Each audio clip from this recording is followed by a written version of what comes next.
The thing that I love about Brendan is that he seems to be confused about why his fans turned on him. Obviously, especially the way I look and correct. having the careers that I've had, Correct. It's going to trigger people, and I get all that. I 100% get all that, and I'm sorry, I can't do anything about that. Like, bitch, do you think people don't understand that you can move on from one thing to the next? It's like, no, dude.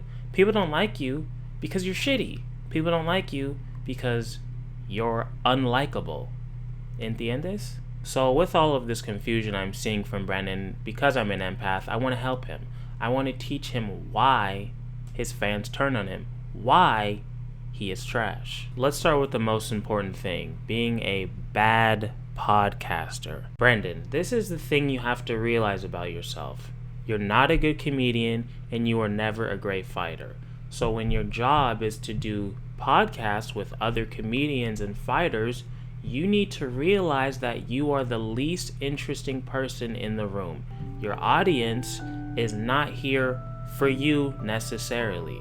You're there and will take it, but they're there for everybody else. Your guests, your co-hosts, all those people. So when they're talking, you need to shut the fuck up.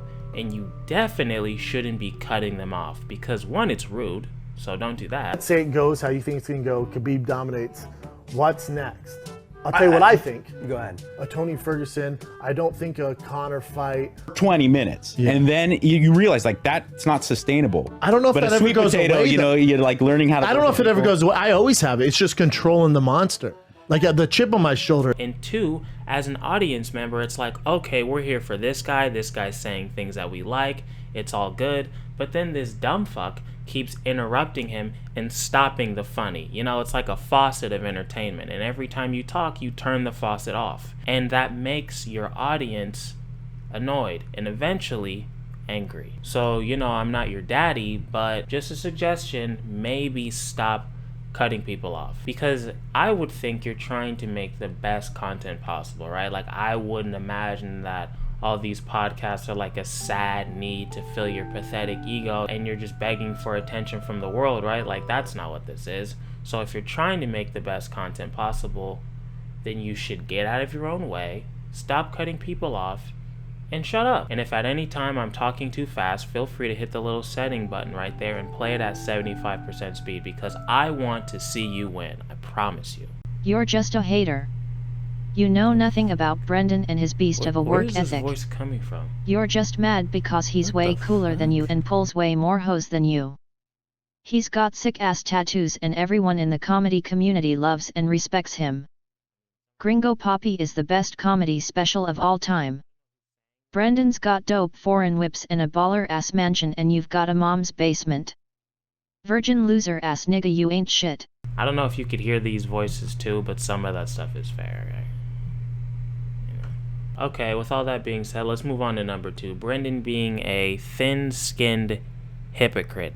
Now, this is my personal least favorite of Brendan's amazing qualities, because I'm somebody, I don't want to call myself a comedian, I've done stand-up less than 10 times, so I'm not that much of an asshole, but as somebody who grew up loving stand-up, I've been watching this shit since I've been like 3 or 4 years old with my family. We'd watch it daily. I was the kid who was listening to Greg Giraldo on Pandora when I went to sleep. Daily. That's not a healthy way to live, but it made me who I am, for better or for worse. So when I see somebody as thin-skinned and pussy as Brendan, it really gets on my nerves, because in my oh so humble opinion, as a stand-up comedian, it is your job to call out the bullshit in society. It is your job to obviously crack jokes at things, make light of things, but if you're going to be that, if you're going to be a professional shit talker, you're gonna have to be able to take it. So when you're taking people's videos down because they hurt your feelings, and you're taking people's channels down because they call you out on your own bullshit and they catch you cheating, bitch, you cheat. Own up to it or ignore it. But the last thing you should be doing is trying to take people's content down. Now, I'm not defending the unique dude. Word on the street is he sucks. But if he can do it to him, he can do it to anybody. And also shout out to Beige Frequency. That guy makes some excellent videos. Go check him out. I'll put his videos in the description, even though his channel's way bigger than mine. I like his videos, and I think they're really good. So I'd be really mad because I'm sure that took a lot of fucking time to make that video on the videos he made on Brendan. And Brendan, just because he's a bitch, is going to try to take them off the internet? It's like, bro, what is your problem? You're a professional comedian. Those videos are funnier than anything you've ever done. You should be able to realize that if you've been such a fan of comedy. But your daddy made you fight in a cage. It's like, bitch, that story sucks. It's not even accurate, but okay. Another reason why this whole thing is so fucking annoying is because during this whole Bobby Lee Kalila nonsense, Brandon keeps saying, "You can attack me. You can attack my comedy. I don't care. Just don't attack my family." But it's like, bitch, the people who are just making fun of you and your comedy, those are the people you're trying to shut down. I don't know if people are in Antifa all black and going after your family. I don't know. I don't know your life. I mean, probably not, because you keep making everything so vague. That's another thing that pisses me off. Bro, you're a liar. You've already been caught in like 16 lies throughout this whole thing. So if you know you're a liar, which you're probably too stupid to realize, you need to come out with some facts if you're going to be making accusations like this. You can't just say, "Oh, Brendan's hate is unlike anybody else's. You don't understand. That's why I don't talk about it, Brian. That's why I don't talk about it." It's like, bitch, can we have some examples? You're just saying they attack his business. How? They attack his kids. It's not safe. It's like, yeah, bro, people are gonna talk shit on your kids, especially when you name them Tiger. I mean, no offense to the kid, nobody's dad is perfect, but yeah, when you're an asshole and you put your family online, people are going to attack them. Not physically, hopefully, but on the online, yeah, that's how it goes. And he keeps talking about death threats. It's like, bruh, I'm sure the small forward who plays for Long Beach State gets death threats. Everybody gets death threats on the internet. It doesn't mean shit. It's the internet, man. There's a lot of unstable, lonely, sad motherfuckers just typing away. And another thing is, if you've been getting all this shit talking and it's been so hard for 6 years, why bring it up now? Why 5 days after this whole walk me to my car situation, now there's all of these crazy shit and you're hiring, all these people to look into stuff, and Bobby Lee and Kalila the culprits? It's like, that doesn't make any sense.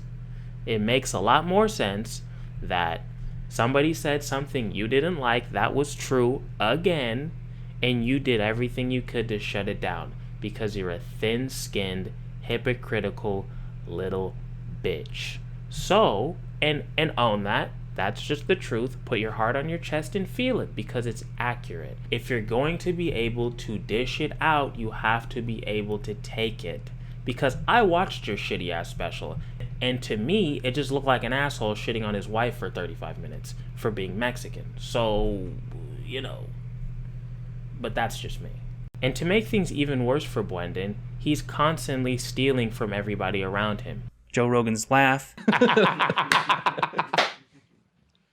Oh! Dalia's lazy speak.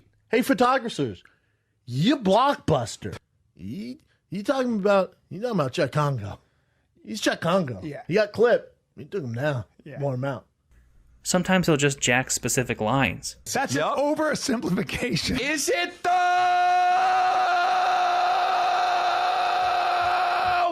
Is he doing good stuff, though? Now, is this intentional or not?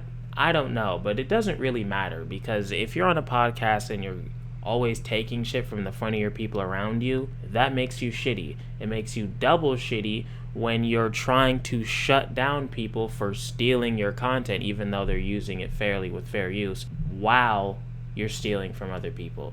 Does that make sense, Brendan? I know this may be a lot. I don't know how much your brain can handle at these times. You may need to take it down to 50% speed. I don't know. I'm wearing the hat. I'm doing what I can to relate to you. Okay? I'm wearing neutral colors. Nothing is threatening. I have some sneakers in the background. They're not Jordans, but I'm poor. I'm trying my best. Is it working? Probably not. I have a beard, kind of. It's a sad excuse, but we'll see. My barber said it'll get there. I'm trying. I really am. I'm not one of your friends. I don't know if your friends are either stupid or afraid or just don't give a shit about you to tell you these things because they seem pretty obvious to me. I want to help you. I want to see the best Brendan we can see. You're almost 40. These are things you probably should have worked on already.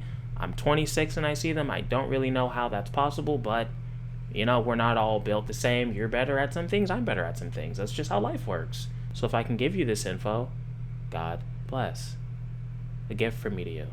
Editor Kamal here. Now, a little fun fact. I did actually record the whole thing with the Bobby Lee situation, but the audio was so fucked up, I'm just going to cut the whole thing out. I figured it was a sign because I think we're all a little tired of it. It's a bit childish. And honestly, I don't care about it anymore. So let's just move on. In conclusion, Brendan, people actually don't hate you because you're tall or you're used to be a UFC fighter and that confuses people or whatever bullshit you have in your head. The truth is people dislike you because you're arrogant, you're image obsessed, hypocritical, hypersensitive, entitled, your entire comedy career was gifted to you, and you're unfunny. But the truth is, all of that could actually be forgiven. This is America. We don't actually care that much. It's honestly an easy fix, and the only thing you have to do is own it. If you just looked into a camera and said, look, man, I know I'm not that good at this comedy shit, and I know I'm kind of shitty. I grew up as a jock. What do you expect? I was tired of getting punched in the fucking face all the time. Did you see my last fights? I wasn't great at this shit. I had a podcast with a friend. It blew up, didn't see that coming, and my friends are like, hey, do this stand-up shit. And I'm like, I love stand-up. Let's give it a shot. I'm ass at it now, but I'm trying my best. If you just did that, people would fucking love you. Some people would still fucking hate you, but people would love you. I guarantee you that shit'll work.